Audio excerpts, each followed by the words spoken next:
घर की जिम्मेवारियां पूरी हो गई, ऐसे स्त्री पुरुष अभी भी संसार के भोगों में डूबे हुए हैं। उनकी मृत्यु पर सोचना चाहिए कि उनका जन्म धरती पर क्यों हुआ। भरी वृद्धावस्था में 70-75 के हो गए, अभी भी भजन में मन नहीं लगता। पति और पत्नी के बीच में अतिशय पवित्रता होनी चाहिए, दोनों मिलकर के भगवान का भजन करें, इसी में कल्याण।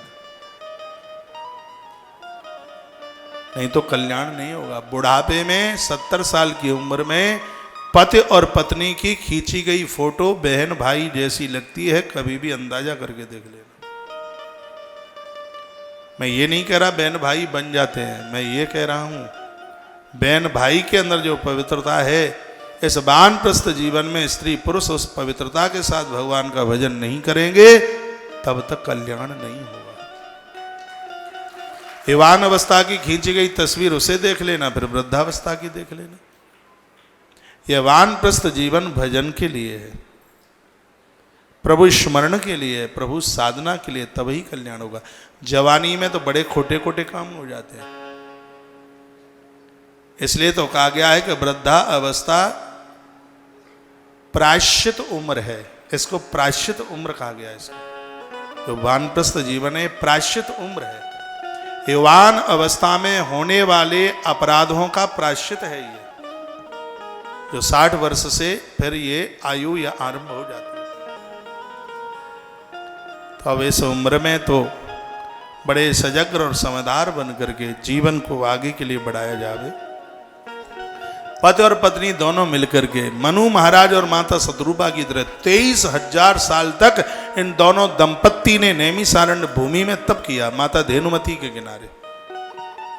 और ऐसा तप किया कि ब्रह्म प्रकट हो गया परमात्मा, और ये कह गया कि मैं तुम्हारा पुत्र बनूंगा और मेरी पत्नी मेरी शक्ति तुम्हारी पुत्र वधू आकर के बनेगी। और ऐसा ही हुआ। मनु जी महाराज मां शत्रुपा ही तो कौशल्या और दशरथ बन करके आए, तपस्या का ही तो प्रभाव था। एक बात और मैं आपको निवेदन करूं, इस वानप्रस्थ जीवन में जितना भजन कर लोगे, सबसे आनंद की बात है अगले जन्म में माता पिता बढ़िया मिलेंगे, औलाद बढ़िया मिलेगी, जगह बढ़िया मिलेगी, सब कुछ बढ़िया ही बढ़िया मिलेगा। अगला जीवन बढ़िया मिले उसके लिए ये वर्तमान बहुत ज्यादा संभालने की जरूरत है। वानप्रस्थ जीवन में तो पति और पत्नी ऐसे कभी भी ना मिले जैसे एक पिंजड़े में चकवा और चकवी आपस में कभी भी नहीं मिलते।